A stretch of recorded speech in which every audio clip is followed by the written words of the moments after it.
Hi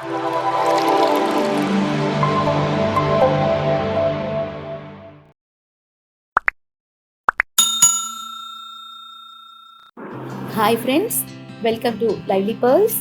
இன்னைக்கு நான் ஷாஹி தம் பிரியாணி எப்படி செய்யணும்னு காட்ட போகிறேன். இதுக்கு வேண்டியதெல்லாம் பார்த்துக்கோங்க. பாஸ்மதி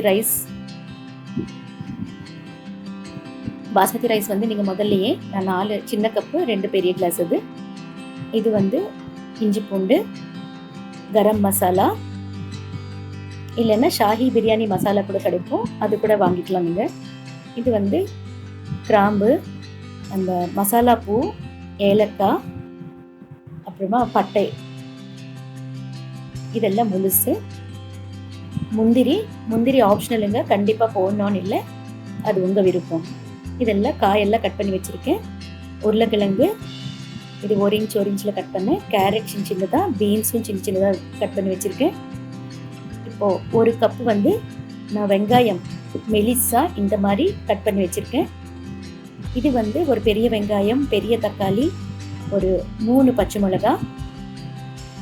இதில் வந்து நீங்கள் இந்த இஞ்சி பூண்டு பேஸ்ட் ஒரு 2 ஸ்பூன் போட்டுக்கோங்க. அதே மாதிரி இந்த புதினாவும் அதில் சேர்த்து இதெல்லாம் மிக்சியில் பேஸ்ட் பண்ணிக்கணும்.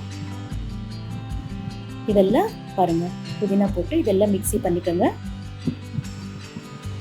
பாருங்கள், முந்திரி இந்த மாதிரி ஃப்ரை பண்ணி எடுத்துக்கிறேன். அப்புறமா சாதம் வந்து முதல்லையே நீங்கள் ஸ்டீம் பண்ணி கொஞ்சம் பூ மாதிரி இருக்கணும், அந்த மாதிரி சாதம் பண்ணி ரெடியாக வச்சுக்கோங்க. அந்த பாஸ்மதி ரைஸில் அது பெரிய கிளாஸில் 2 கிளாஸ் எடுத்துருக்கேங்க நான் பாஸ்மதி ரைஸ். அது இப்போ இந்த முந்திரி எல்லாம் சைடில் எடுத்து வச்சுக்கிட்டு அதே எண்ணெயில் நீங்கள் வந்து அந்த மெலிசா கட் பண்ணி வச்ச வெங்காயத்தை போட்டு அது நல்லா ஃப்ரை பண்ணணும்.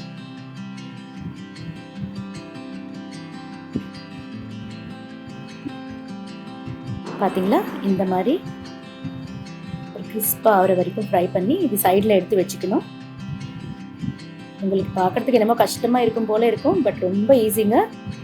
செய்யும்போது இன்ட்ரெஸ்டிங்காகவும் இருக்கும், சாப்பிடும்போது இன்னும் ருசியாக இன்னும் நல்லா இருக்கும்.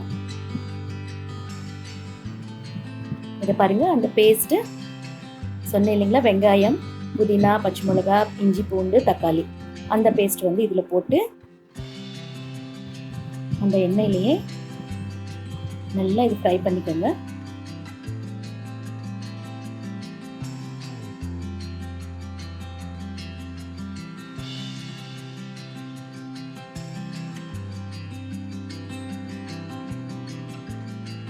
இது பாருங்கள், அந்த மாதிரி அது நல்லா அந்த பச்சை வாசனை எல்லாம் போகிற வரைக்கும் பண்ணிவிட்டு அதுக்கப்புறம் அதில் இந்த கிராம்பு, பட்டை, இலாச்சி எல்லாம் போட்டுடுங்க. பார்த்தீங்களா, இப்போ சாதம் வந்து நம்ம முதல்லையே பாயில் பண்ணி வச்சுருக்கோம். இப்போ அந்த மசாலா இந்த மாதிரி ஆனதுக்கப்புறம் உங்களுக்கு நல்ல ஒரு ஃப்ளேவர் வரும். அப்போது இந்த வெங்காயத்தை அதில் போட்டுடுங்க. இதுவும் காயெல்லாம் நாம் வந்து முதல்ல காட்டினேன் இல்லைங்களா, இதெல்லாம் நீங்கள் ஃப்ரை பண்ணி வச்சுக்கணும், தனியாக ஃப்ரை பண்ணி வச்சுக்கணும். அதெல்லாம் இதில் போட்டுடுங்க.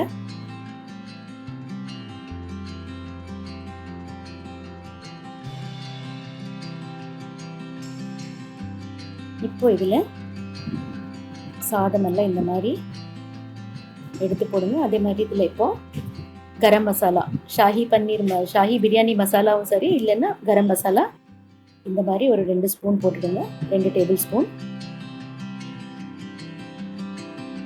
போட்டு இது நல்லா இதெல்லாம் நீங்கள் மிக்ஸ் பண்ணிக்கணும். இதில் சாதம் போட்டு அப்புறமா தேவையான அளவுக்கு உப்பும் போட்டுக்கோங்க.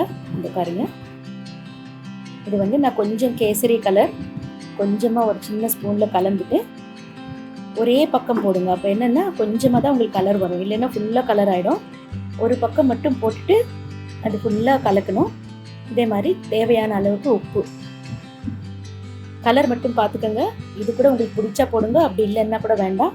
பட் போட்டிங்கன்னா பார்க்குறதுக்கு ரொம்ப சாப்பிட்றதுக்கு ஒரு இஷ்டமாக சந்தோஷமாக இருக்கும், சாப்பிட்றதுக்கு அந்த மாதிரி ஒரு கலர்ஃபுல்லாக இருக்கும். இப்போ இதில் நல்லா மிக்ஸ் பண்ணிவிடுங்க. இப்போவே நல்ல வாசனை வருது. நீங்கள் இது செஞ்சு பாருங்கள், 10 வீட்டுக்கு வாசனை வரா மாதிரி இருக்கும். அவ்வளோ நல்லா இருக்கும். விடவே மாட்டீங்க ஷாஹி பிரியாணியை.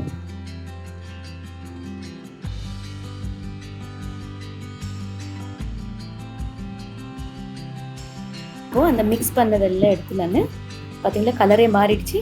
இது வந்து குக்கரில் ஒரு பாத்திரம் வச்சு அதில் வச்சுடுங்க. வச்சுட்டு ஸ்டீமில் இது இப்போது உங்களுக்கு நல்ல ஸ்டீமில் அப்படியே நெய் ஒரு ஸ்பூன் நெய் போட்டுடுங்க. இன்னும் கொஞ்சம் ஃப்ளேவர் நல்லா இருக்கும். நெய் போட்டுட்டு மூடி வச்சு நல்லா ஒரு 5 நிமிஷம் சிம்மில் வச்சுடுங்க. அப்போ என்னென்னா அந்த ஸ்டீம்லேயே வந்து உள்ளே இருக்கிற மசாலா எல்லாமே சாதத்தில் நல்லா பிடிக்கும். அப்போ தான் தம் பிரியாணி உங்களுக்கு. தம் என்னாலே அந்த ஸ்டீம் ஆகிறது தான் தம். ஸோ அது வந்து தம் பிரியாணி. அப்போ தான் உங்களுக்கு வாசனையோட சுவையான தம் பிரியாணி ரெடி ஆகும். இந்த மாதிரி குக்கர் மூடி வச்சுட்டு வெயிட் மட்டும் வைக்காதீங்க. அப்படியே ஸ்டீமில் 5 மினிட்ஸ் விட்டுடுங்க. நீங்கள் பார்த்தீங்களா தம் பிரியாணி ரெடி ஆயிடுச்சு. இப்போ இது மேலே நான் முந்திரி டெக்கரேஷனுக்காக போடுறேன். பட் அப்புறமா நீங்கள் அதெல்லாம் கலந்துட்டிங்கன்னா உள்ளே அங்கங்கே முந்திரி வரும், டேஸ்டியாக இருக்கும். இதுக்கு தொட்டுக்கிறதுக்கு நான் ராய்த்தா பண்ணியிருக்கேன். இதுக்கு ராய்த்தான்னா ஒன்றும் இல்லைங்க, வெங்காயம், பச்சை மிளகா, தயிரில் கலந்துட்டு உப்பு போட்டு கொத்தமல்லி போட்டுட்டேன். அதுதான் நாங்கள் இன்றைக்கி இதோட சாப்பிட போகிறோம். இந்த ஷாஹி பிரியாணி நீங்களும் ட்ரை பண்ணுவீங்கன்னு நான் ஆசைப்படுறேன். தேங்க்ஸ் ஃபார் வாட்சிங் மை வீடியோ. கண்டிப்பாக லைக் பண்ணுங்கள், ஷேர் பண்ணுங்கள், சப்ஸ்கிரைப் பண்ணுங்கள். தேங்க்யூ.